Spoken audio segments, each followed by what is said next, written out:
No, I want to start with Jim Jordan.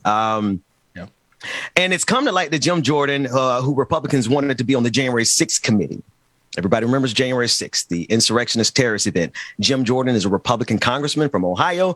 They wanted to put Jim Jordan on the committee investigating January 6th. What has come to light that he messaged Mark Meadows on January 5th with plans for how Vice President Pence could overturn the election. So we're literally in the case, and we're going to listen to this clip, the case where a sitting representative, Republican representative, Jim Jordan, who has his own background that we should discuss, wanted to be appointed to the committee investigating the very thing he was allegedly complicit with. Let's take a listen into this clip. Process of holding Meadows in contempt of Congress, it revealed a lot, including the remarkable fact that Congressman Jim Jordan, the man who's next in line to chair the Judiciary Committee if Republicans take the House, was himself pushing a plan to overturn the election. And just to remind you, here's the relevant portion of the text he forwarded to Mark Meadows. I want to display just a few of the message he received from people in Congress. The committee is not naming these lawmakers at this time as our investigation is ongoing. If we could cue the first graphic. This one reads, on January 6, 2021, Vice President Mike Pence, as President of the Senate, should call out all electoral votes that he believes are unconstitutional as no electoral votes at all. You can see why this is so critical to ask Mr. Meadows about. Now, yesterday, Congressman Jordan revealed that he was the one who sent that to Meadows. So the guy touting the very same playbook the former president was pushing Mike Pence to spearhead, the ranking member of the House Judiciary Committee, fronting for a legal fig leaf to cover an attempted coup. The same Jim Jordan, who's rarely at a loss for words unless the question concerns his conversations with the former president that day, something you would think he might remember. On January 6th, did you speak with him before, during, or after the Capitol was attacked? I'd have to go. I spoke with him that day after. I think after.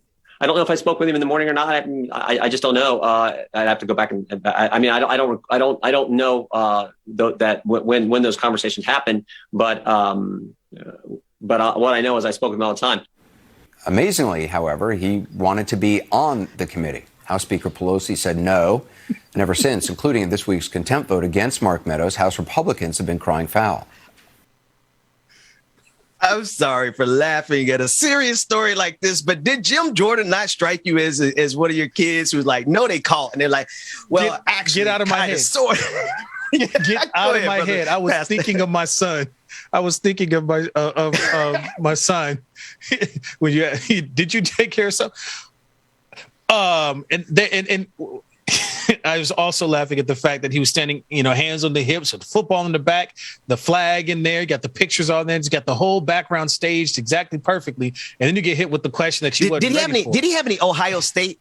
Did he have any Ohio State athletic department paraphernalia in that shot? I don't know. Go ahead. Go ahead, Pastor. I don't know.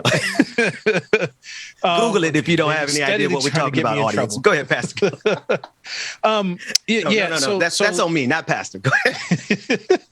This is one of the problematic pieces that we have here too, because we have actually seen now quite a few things. We got Fox News, folks who were texting, please get him to stop, please get him to denounce this. Even coming out that the president's own son had tried to reach him to say, stop, you got to denounce this and all these things. And these are the same folks who, in private were doing that. We're sending those kind of texts to trying to say, hey, you got to call this out. This is a problem. But then on the other side, publicly are not only giving a defense, but continuing to put forward these false claims that were causing folks to get whipped up in this in the first place. Right.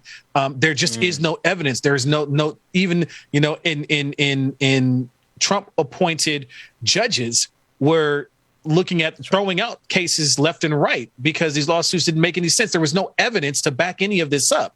But I don't need evidence if I just keep repeating over and over again and telling you. And so how there's some integrity pieces here about how I spew the false information on one side and then on the secret side, when the cameras aren't on, try to do the right thing by saying, hey, this is out of hand and all of those kinds of things, and then turn around and come back in front of the public and figure out ways to defend what just happened there. So this doesn't work. And there's a whole lot of folks who came and reached out to me as these things begin to happen, because they're like, wait a minute, this isn't real. What are the fruits, right?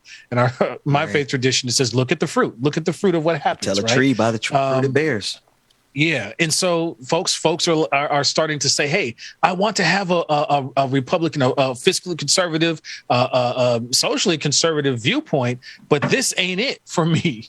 And they're trying to figure out a different way to be. And there's a lot of folks that are in some identity crisis in that regard, because they're like, hey, I have this viewpoint about how we should do taxes or things like that. And I feel like the only way to get those to come forward is to hitch myself to something that's looking more and more destructive and crazy to me. That last part, she's saying that there may be people, and let me see if I heard you right. Are you making considerations for the people who may be on that side of the equation for legitimate differences of, economic policy, whatever policy, but they are getting caught up and sway? Did I hear that? I just help me understand that last point. Yep. To put it in I have folks who I've been friends with for a long time who have conservative viewpoints, and we've kicked it all of our time. And then we get into conversations now, like our family's acting up, and we'll get into each other's presence, and I'm like, all right, so this happened, and they're like, yeah. All right, I will give you that, while still having a debate. I can't defend that taxation in our space. Yeah, and I've been there. You know how many times? Because we cut up in my family, and we have to take an approach of just accepting all of us as we are and dealing with it as it's there. And then you end up having a really good time, and you're going to have some moments where somebody says something real out of pocket, and you have to deal with it. The challenging issue I see here is that folks aren't dealing with their family. I have to you don't make apologies for folks, but we have to turn around and have some truth telling with our own folks. And there are a lot of people who are in this position of having to take that role. Right. I'm still a member of this family, but we can't keep ignoring the molestation that was happening earlier on. We have to face the facts and have a conversation. We can't bury that under the rug anymore. We've got to start having those conversations.